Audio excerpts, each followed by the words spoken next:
Good morning students. प्रिय विद्यार्थियों, जैसा कि आप सबको पता है कि हमारा देश है वह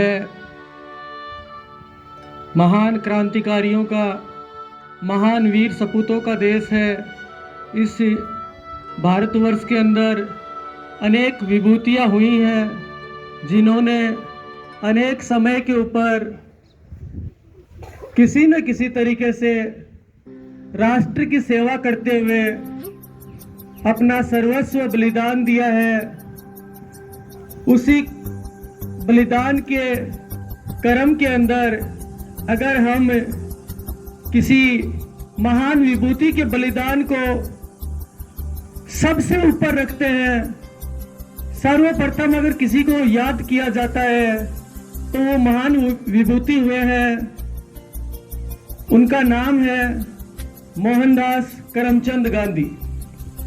प्रिय विद्यार्थियों, जैसा कि आपको पता है आज 30 जनवरी है और आज विद्यालय सामने एक महान विभूति की प्रतिमा आपके सामने लगी हुई है। ये प्रतिमा आप बच्चे बता सकते हो किनकी है? किनकी है? महात्मा गांधी जी की। आज उस पुण्य आत्मा की पुण्य तिथि है और हम सब उस पुण्य तिथि के ऊपर उनकी पुण्य आत्मा के लिए ईश्वर से प्रार्थना करते हैं कि भारतवर्ष के ऊपर, हम सब के ऊपर अपना प्रेम, स्नेह, आशीर्वाद बनाए रखें। मैं गांधी जी के बारे में आपको बताऊं, वैसे तो हम आपको कक्षाओं में अक्सर बताते ही रहते हैं। मैं उनके सामान्य जीवन परिचय के बारे में अगर आपको बताऊं तो गांधी जी का जन्म 2 अक्टूबर 1869 को गुजरात प्रांत के पोरबंदर के अंदर हुआ था।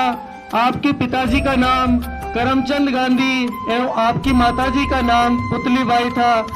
गुजरात के पोरबंदर में प्रारंभिक शिक्षाएं लेने के बाद उस विषम परिस्थितियों में आपने अपना उच्च अध्ययन है वो यथावत जारी रखा और आप इंग्लैंड, जहां पर ब्रिटिशर्स हम पर राज कर रहे थे, उन्हीं के देश से जाकर आपने बैरिस्ट्री यानी वकालत की पढ़ाई पूरी की।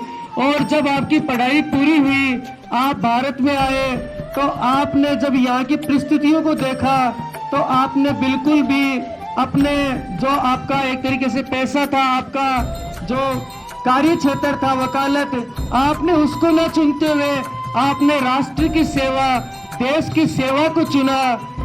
आप उस समय एक अंतर्राष्ट्रीय स्तर पर वकालत की पढ़ाई पूरी करने के बाद में किसी गुजरात के एक कंपनी के विवाद होता है अफ्रीका के अंदर, वहां जाते हैं। वहां आप रेशिज्म के खिलाफ, जातिवाद के खिलाफ, रंग भेद के खिलाफ वहां पर संघर्ष करने के पश्चात जब आप भारत आते हैं, भारत की परिस्थितियां भी देखते हैं और आपको बड़ी विकट परिस्थितियां पाई जाती है, तब आप यहाँ आकर के भारत में पूरे भारत गोपाल कृष्ण गोखले जी को अपना राजनीतिक गुरु बनाते हैं और पूरे भारत भ्रमण पर आप घूमते हैं। जब आप भारत भ्रमण पर जाते हैं तो आप अनेक प्रकार की परिस्थितियों से आपका सामना होता है। उसी समय चंपारण बिहार के अंदर नील की खेती के लिए किसानों को जबरदस्ती वहां पर ब्रिटिश सरकार के द्वारा दबाव डाला जा रहा था। तब आप सर्वप्रथम वहां पर जाकर किसानों के हित में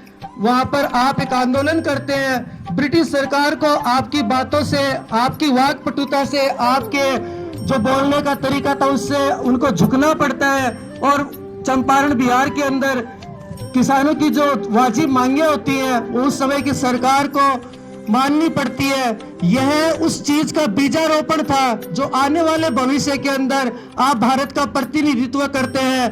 कुछ समय बाद में आप खेड़ा गुजरात के अंदर, अहमदाबाद में मिल मजदूरों के साथ में जो स्ट्राइक होती है वहां पर आप अनेक आंदोलनों में भाग लेते हुए उसी समय 1919 के अंदर ब्रिटिश गवर्नमेंट एक एक्ट लेके आती है। उस एक्ट का नाम होता है रोलेट एक्ट, और उस एक्ट में यह होता है कि आप भारत के कोई भी व्यक्ति अगर कोई क्रांतिकारी गतिविधि करता है या सरकार के खिलाफ कोई भी आंदोलन, प्रदर्शन, धरना करता है, तो सरकार, ब्रिटिश सरकार को उस एक्ट के अंदर इतना प्रावधान था कि आपसे बिना, भारत के लोगों के बिना किसी वकालत किए, बिना किसी वकील किए, बिना कोई उनकी अपील और दलील सुने, उनको सीधा 2 वर्ष के लिए जेल में डालने का प्रावधान था। इस प्रकार के काले कानून के खिलाफ आप संपूर्ण राष्ट्र को आह्वान करते हैं और जागृत करने का प्रयास करते हैं। आप राष्ट्र को जब जागृत करते हैं, संपूर्ण देश आपकी एक आवाज के साथ आपके साथ खड़ा होता है। फाइनली ब्रिटिश सरकार को वो एक्ट भी वापस लेना पड़ता है। फिर आप 1920-21 के अंदर हिंदू मुसलमान सबको एक जगह करते हुए आप 1920 में असहयोग आंदोलन की शुरुआत करते हैं, और आप जिस प्रकार शांति अहिंसा की नीति को अपनाते हुए आगे बढ़ते हैं, देश आपके साथ खड़ा रहता है। फाइनली 1930 के अंदर आप पुनः एक नया बड़ा आंदोलन खड़ा करते हैं, सविनय अवज्ञा आंदोलन, और 1942 में आपका जो सबसे बड़ा आंदोलन होता है भारत छोड़ो आंदोलन। इन सब आंदोलनों में, इन सब जो मूवमेंट्स होते हैं, उन सब में आपका एक ही उद्देश्य होता है कि किस प्रकार से भारत के लोगों को सही दिशा में गाइड करते हुए, सत्य और अहिंसा के मार्ग पर चलाते हुए ब्रिटिश सरकार को भारत से उखाड़ फेंकना।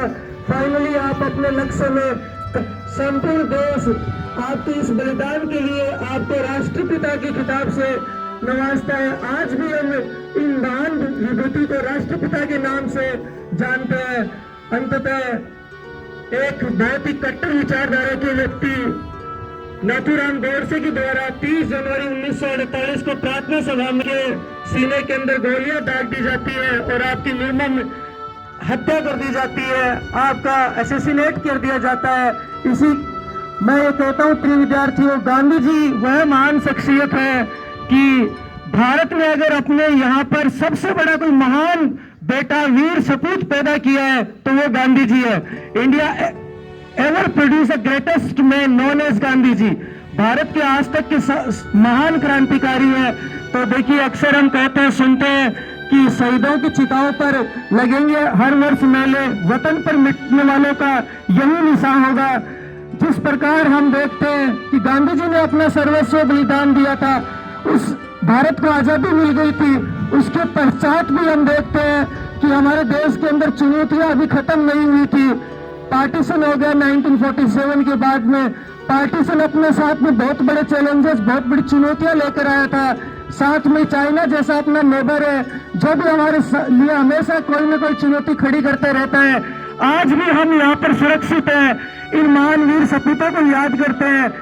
तो इसीलिए आज हम पढ़ते हैं, लिखते हैं, अपना रोजगार करते हैं, अपना खुद का जीविकोपार्जन करते हैं। उनके पीछे आज भी बॉर्डर पर, सीमाओं पर अपने देश के न जाने कितनी अनगिनत वीर सपूत, भारत माँ के लाल वहां पर हमारे रक्षा प्रहरी बनकर खड़े हुए हैं। तभी आज हम यहाँ पर एकदम खुली हवा के अंदर सांस ले पा रहे हैं। तो इसलिए हमें अपने शहीदों के प्रति सदा कृतज्ञ रहना चाहिए।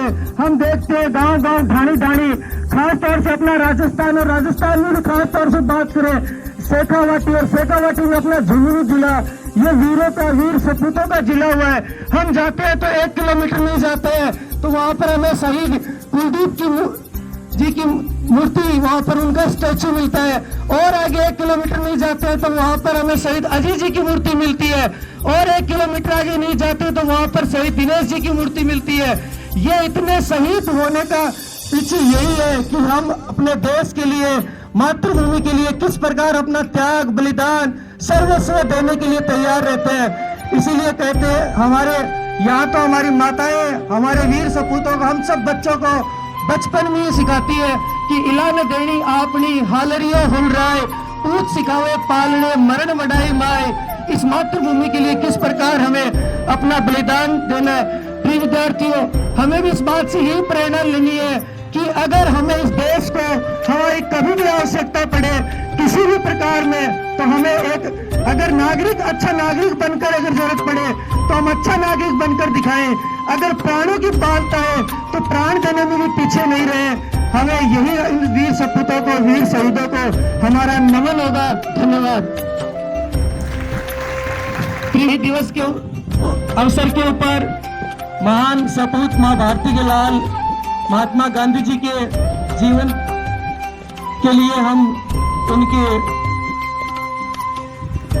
वेल विशेष के लिए देखिए 2 मिनट का मौन धारण करेंगे। और ये मौन धारण सभी अमर शहीदों की जो उनकी शहादत है, उनका बलिदान है, शांति के लिए हम सब मिलकर 2 मिनट का मौन धारण करेंगे। सारे बच्चे सावधान की पोजीशन में खड़े रहेंगे और जैसे महेंद्र जी दोबारा बेल लगाएंगे उसके बाद में आपको अपनी एक्चुअल पोजीशन में आ जाना है, ठीक है?